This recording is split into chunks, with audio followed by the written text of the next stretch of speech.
Shalom from Jerusalem. This is TV7's Israel at War update.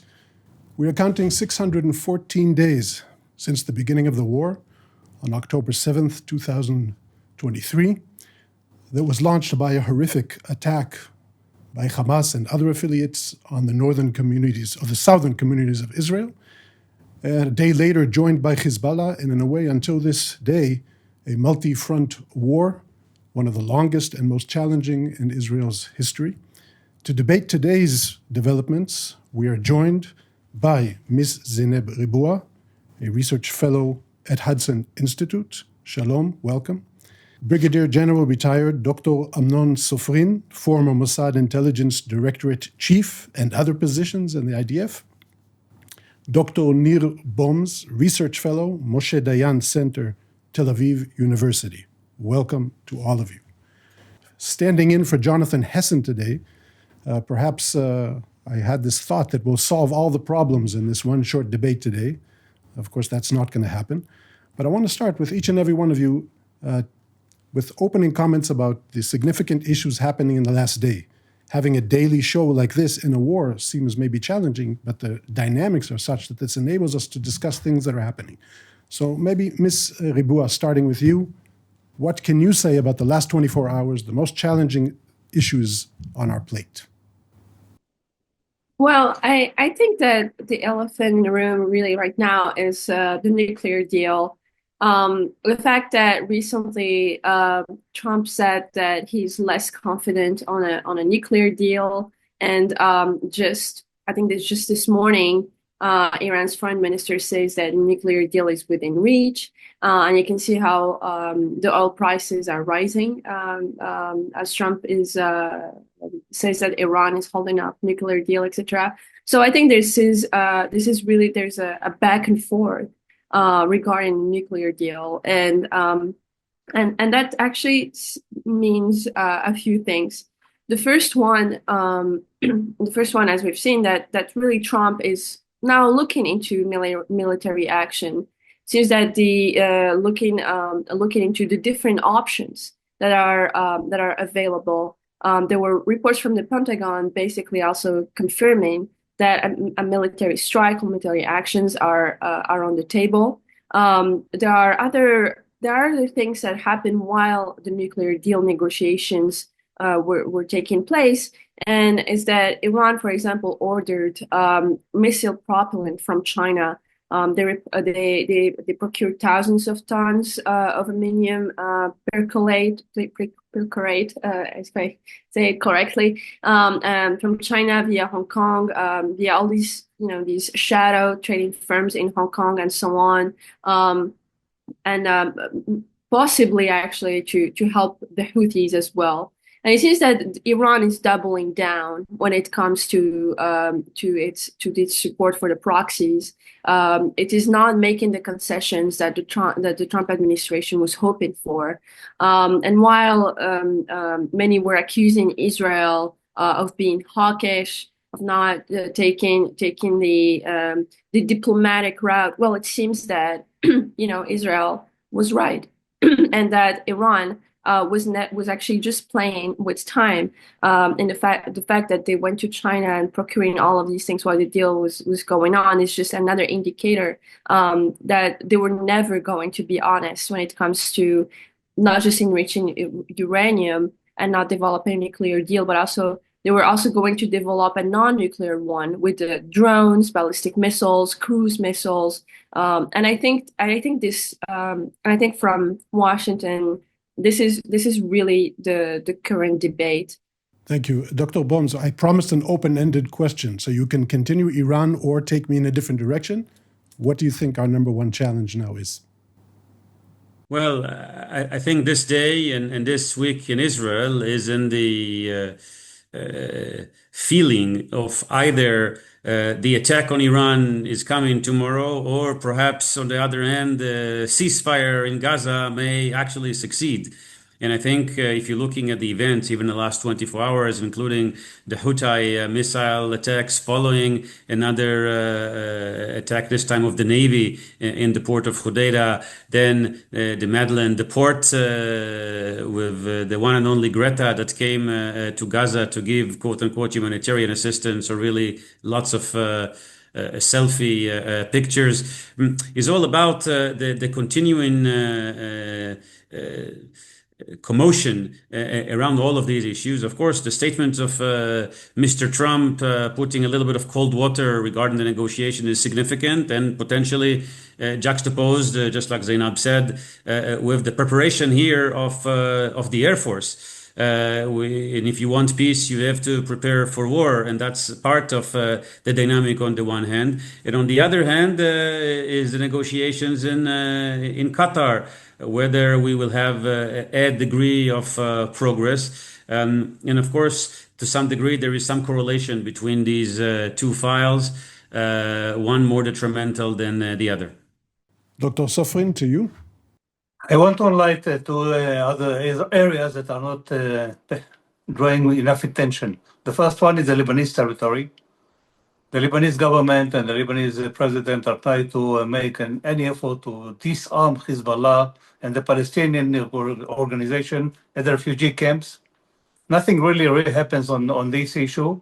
They won't go to try to disarm or dismantle Hezbollah with using force. That Hezbollah is trying to rebuild its capabilities, especially on what we call drones and UAVs, more of them in order to be able to attack Israel if needed, and as an exchange for long-range missiles that they can't accept right now from Iran, since Iran cannot deliver that one, not via Syria, not via the sea, and not, of course, via air traffic.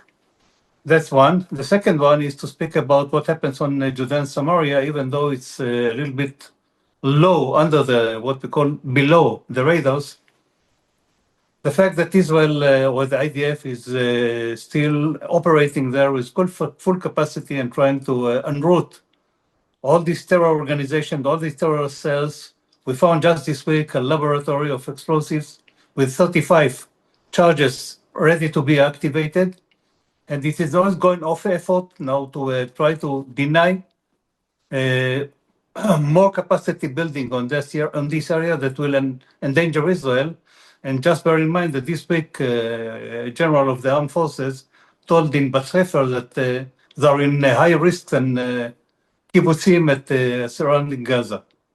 I think it was a good decision to give you an open-ended question, because this just proved that when we say a multi-front war and extremely complex, having Iran on the top, but so many other arenas, so this is 100% true. I will choose to go to Iran first, a natural choice.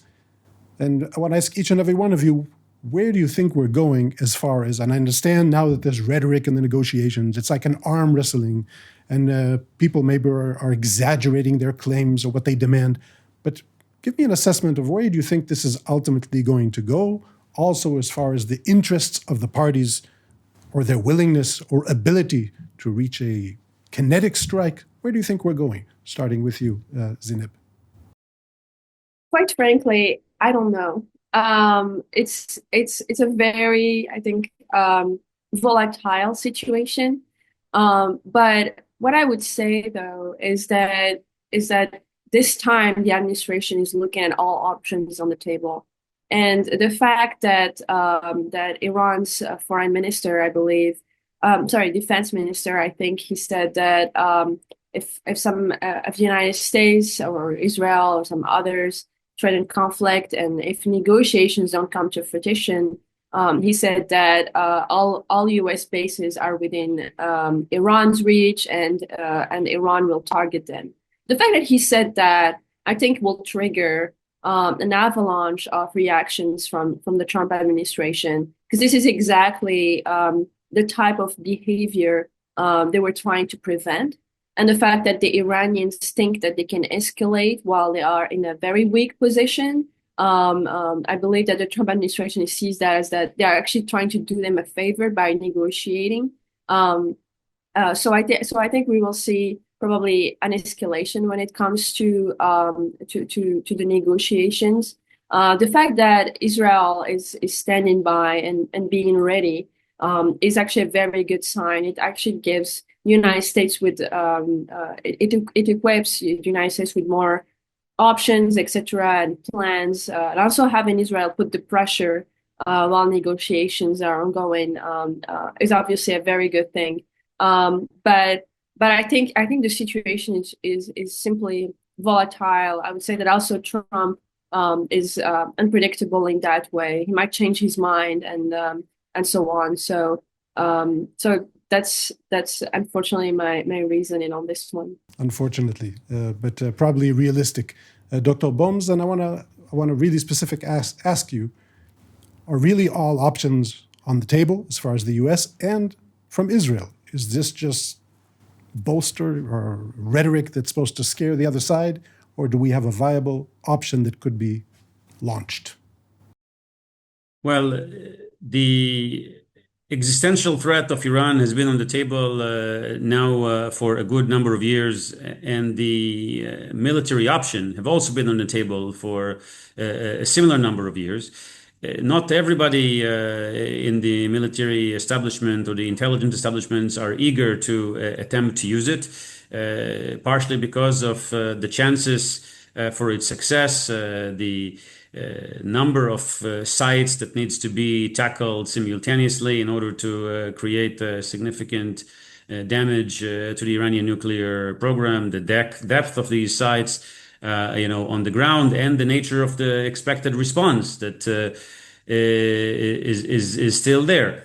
Nevertheless, the fact that some of Iranian's proxies have been significantly weakened following the very assertive action of Israel following the October 7 war, the fact that Israel has now had the ability to train in some long distance activities, Air Force raids, mainly in Yemen, in a distance further than that of Iran, makes these options to some degree more doable, plausible, because now Israel had the chance to train, the ability to plan, and following the last few months, the ability to acquire some of the weapons needed for such a potential action, something that was more difficult under the Biden administration, but became more possible under the Trump administration. So I think that some of this is more realistic. It's still a matter of a choice. And I think that part of what we've heard today from President Trump saying that he is less confident of the negotiations may also be seen as a part of the negotiation mechanism itself, because this comes following another statement saying to Prime Minister Netanyahu, please don't move toward a military route. And then, interestingly, if you take a few weeks backwards, Trump was proudly said to the Iranians, I was the one who stopped Israel from a military campaign. And I think part of that can also be interpreted as a message saying, look, I've stopped them once, I've stopped them twice, but I did that because you told us that you're going to negotiate with fair terms, and that you would adhere to what should be a real negotiated agreement that is a bit different than the JCPOA of 10 years prior. The big question was always, what does actually Trump means? Does he mean to create a negotiation which will create a different reality, or is he willing to curve or to fold a little bit? That is yet to be seen. But at least at this particular point in time, there are indications that on the one hand, there's more preparations, at least that's the perception coming from here, for a military strike. And we may see a US president saying, look, you should really negotiate in a serious fashion. And if not, perhaps I would not be able to stop Israel once again, as I've done already twice or three times. Thank you for that, Dr. Sofrin. Besides prediction, like everyone else, perhaps you can be honest with us and tell us, what do you think this scenario will look like? If there is a kinetic strike by the US, Israel combined, what will it look like? How will it unfold? What will be the ramifications of that? Let us begin with the probabilities, as I understand it. As I understand the picture, no, the Americans don't want to go into a war with Iran and to attack Iran, and no, the Iranians want either the Americans or the Israelis attack them, and of course demolish their capabilities of nuclear capability or nuclear facilities. That's it. Second, the Iranians are what we call experts on time dragging. They are playing what we call the Iranian bazaar for a very long time. They take their time, they give some vague answers that could be interpreted otherwise in any other place in the world. And therefore, it is what we call an ongoing debate and ongoing negotiations. And just pay attention to the fact that at the beginning of this week, they're going to meet one more time, the delegations on one side. That means that it's not a deadlock, not yet. Now, regarding to what you asked about if it's going to be a strike or not, let's suppose that the negotiations got to a dead end, and Israel and the US or separately or a mutual effort will attack the facilities of Iran, kind of, at least part of them, the less protected ones that can be hit very easily. What happens next? First of all, the Iranians will have, first of all the knowledge and all the materials to recover within a few years ahead. That means 4 or 5 years, they can build up their capacity one more time. That's it. Second, they are going to try to retaliate. That means that they're going to try to engage Israel in a way. Now, take for consideration what happens with the Houthis. The Houthis are launching ballistic missiles, almost once a day. That's enough to allow or to enforce about at least more million or a million and a half people in Israel to go into shelters for 10 minutes on a daily basis, almost. Everybody is, of course, of us experience that, and we know it. And the Iranians can do the same. They have to launch only one missile a day. Second, they have what we call soft force to carry out attacks in Israel, just like they do in the past 10 or 11 months. They are very aggressive in what happens in Israel, trying to recruit people to carry out some attacks, some activities against Israel, against this kind of the regime of Israel, and to try to drag people and to try to target people that are seniors or ex-seniors within the military establishment or the security apparatus. And therefore, they have a lot of variety of things that can be applied. It doesn't have to be a kinetic strike back to Israel because the capacity is now limited. But nevertheless, they have a lot of other options. And I both believe that they will sit and clap their hands and say, thank you very much for what you did. We're giving up. So from all of you, I understand that we're counting 614 days and it could still be quite a few more. A long war, as they say. I want to switch gears and go to a field that personally I'm very concerned with, and that is public diplomacy or Israel's public image.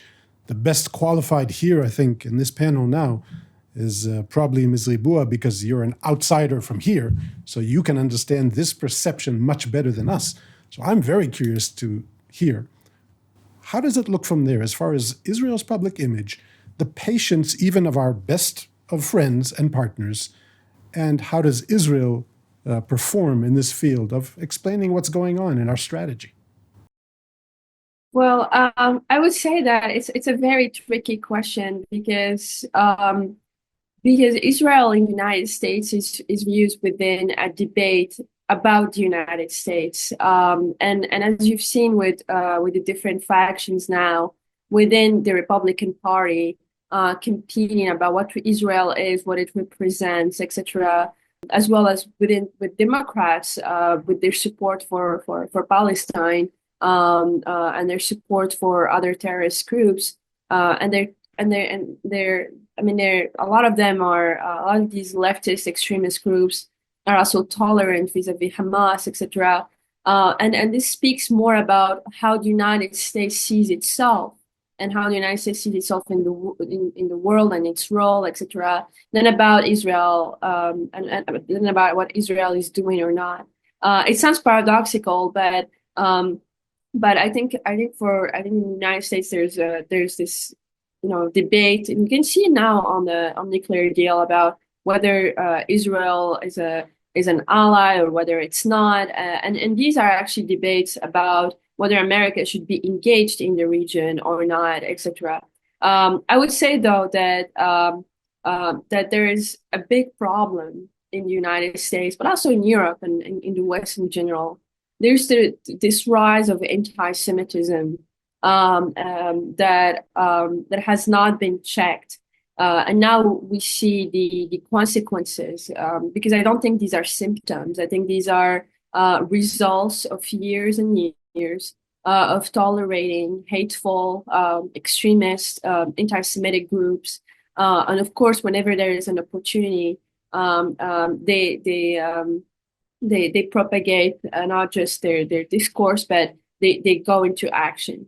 And I think this speaks about a lot about Israel, because now that it is facing a multi-front war, that it's a nation defending itself, it needs constantly to justify why it is doing so, etc. But the truth is, no matter what Israel does, these groups are willing to weaponize anything. And I think this is of course you and other panelists here can tell us more, but I'm just giving you an overview of the situation here. Of course, I think it's very dangerous.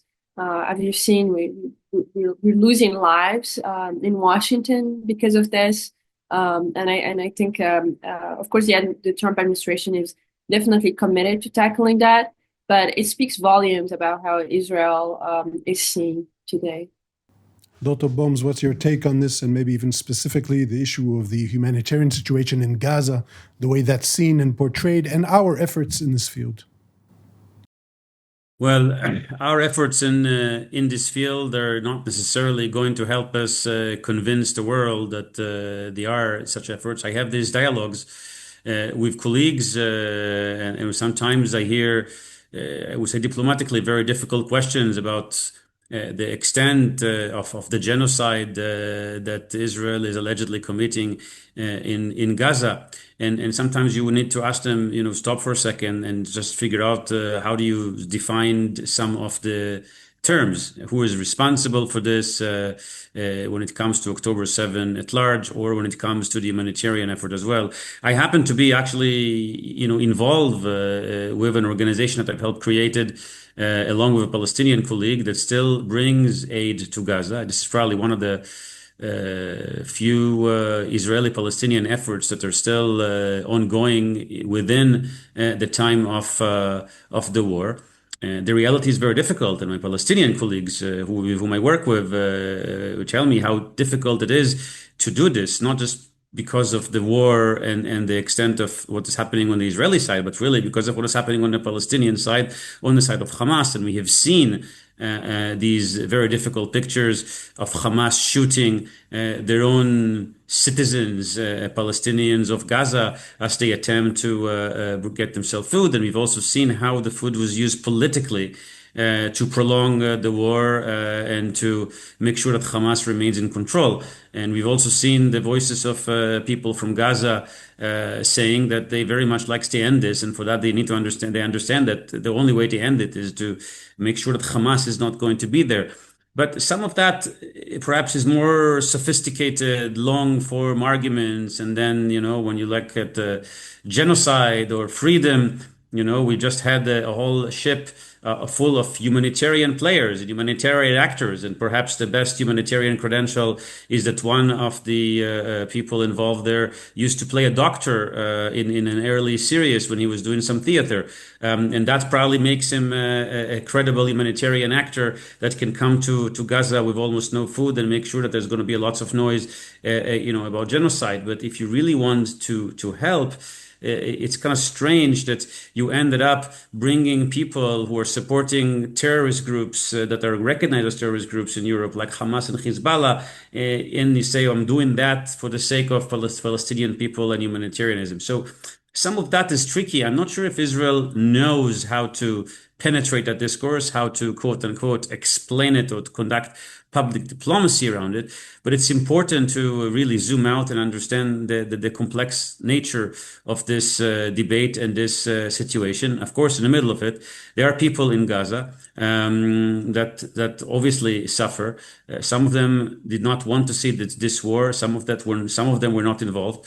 But there are many others who have been involved, who are some hostages, Israeli hostages that are still, kept there. And until we're not able to move to a finalization of this and move to a different phase there, people will continue to pay. And there's still people who would like to support these organizations that seeks to prolong the war, like Hamas, rather than say, okay, let's figure out that all the friends of the Palestinians in that sense will help find an alternative leadership, an alternative scenario that will actually enable the closing of this war. Absolutely. Dr. Sofrin, I apologize if we have 1 minute left. Specifically, this PR stunt, the flotilla. How did we do you think? I think that, first of all, we did something which is good on the operational side, but not on the other side. That means we didn't, what you call, leverage this issue to demonstrate that people are trying to get to Gaza just for what we call PR and not for what we call real reasons. And we let it, slip or skip under beneath the radars without taking advantage of this issue. And I think that this is one of the stories of our behavior during this war, because we are losing this war on this area. Absolutely. I totally agree. I want to thank you very much, our panelists, for all your insights. Brigadier General retired Dr. Amnon Sofrin, Ms. Zineb Rebua, thank you very much. Dr. Nib Boms. I would also like to thank our viewers at home. Thank you for watching. And in general, thank you for being with us. It means a lot.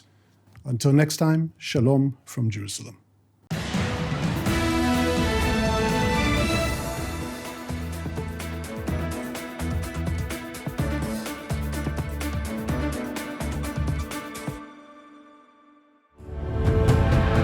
The Middle East, home to the cradle of civilization, retains a reputation from time immemorial as one of the most complex, conflict-ridden regions of the world. A cluster of nations, religions, powers, and influences, Mideast intricacies pose conundrums to even the most astute individuals.